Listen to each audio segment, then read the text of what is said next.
Halo, kembali lagi dengan saya Panut Tawakal Anggrakusuma, peserta ECDP Finance Accounting dari cabang Tegal. Nah, kali ini saya ingin menyelesaikan tugas saya mengenai habit yang ketiga ya, yaitu yang mengenai skala prioritas.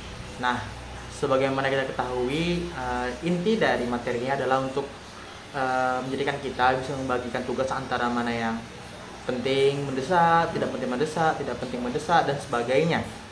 Nah, karena nanti sebagai koordinator atau bahkan up koordinator juga akan menangani beberapa hal yang mana jika kita tidak bisa menangani hal tersebut dengan baik, maka kita akan kelabakan mengerjakannya. Nah, oleh karena itu saya juga mewawancarai dua koordinator yang ada di cabang saya sebelumnya, cabang Tangerang, yaitu KSSA Mbak Yuliani dan juga KSSK Mas Diki Febrian.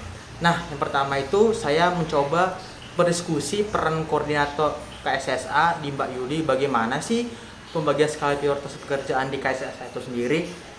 Mungkin mungkin ini bisa variatif ya jawabannya, tergantung dari cabang masing-masing atau culture pekerjaan cabang masing-masing selagi masih SOP. Nah, yang pertama itu penting mendesak. Nah, ketika saya tanya Mbak Yuli, yaitu ada kegiatan-kegiatan penting mendesak seperti approve sum, validated payment, atau hal yang berhubungan dengan orang lain yang bersifat urgent atau yang memang pada saat itu harus juga selesaikan. Dan juga tanda tangan daftar tagihan jikalau divisi KSSK sedang berkunjung ke outlet dan salesman datang minta DT atau dari faktur minta tanda tangan DT.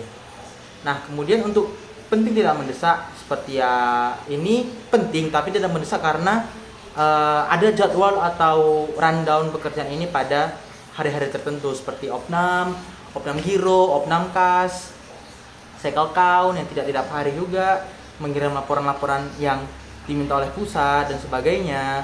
Kemudian mengecek apakah ada pekerjaan yang masih menggantung, backup neraca, dan cek payment tentunya.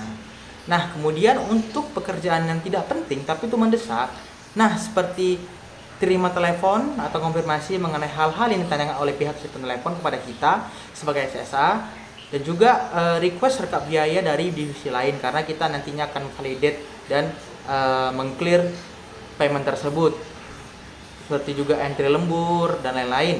Kemudian untuk tidak penting, tidak mendesak ini adalah seperti contoh cek pesan atau main HP atau mungkin cerita dengan rekan lainnya. Main HP yang dimaksud ini adalah ketika kita sedang bekerja main HP, tapi kecuali kita main HP karena memang ada pekerjaan atau ada hal yang ada, nah itu diperbolehkan sah-sah saja. Nah, kurang lebih begitulah pemaparan mengenai pembagian skala prioritas menurut dari pekerjaan KSSA dari Mbak Yul sendiri. Nah, kemudian kita beralih ke untuk finance KSSK, itu Mas Diki. Nah, kurang lebih sama ya dengan apa yang dilontarkan oleh Mbak Yuli tadi sebagai KSSA. Mungkin ada berbeda sedikit karena ya finance accounting juga ada beberapa pekerjaan berbeda ya.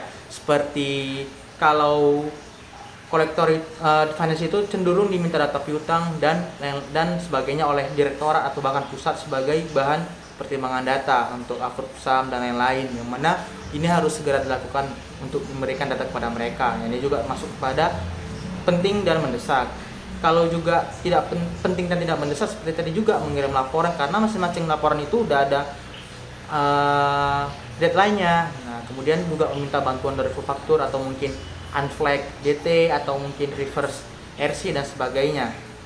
Sedangkan seperti hal-hal yang tidak penting, tidak mendesak, nah ini cenderung berkaitan dengan kegiatan-kegiatan eksternal ya, kegiatan luar kantor. Kurang lebih mungkin sama ya dengan penuturan Mbak Yul, mungkin kita keluar sebentar untuk bercerita dengan teman yang lain, ngopi, rokok, atau sebagainya yang memang tidak berhubungan dengan pekerjaan kita sendiri. Nah, mungkin kurang lebih itulah mengenai pembagian skala prioritas dari posisi KSSA, KSSK. Mungkin bisa bervariatif, tergantung bagaimana pribadi tersebut menanggapi prioritas pekerjaannya, bisa jadi di A ini, bisa jadi di B sekian. Nah, kurang lebih itu yang dapat saya sampaikan. Kurang lebih saya mohon maaf. Terima kasih. Wassalamualaikum warahmatullahi wabarakatuh. Sampai jumpa lagi.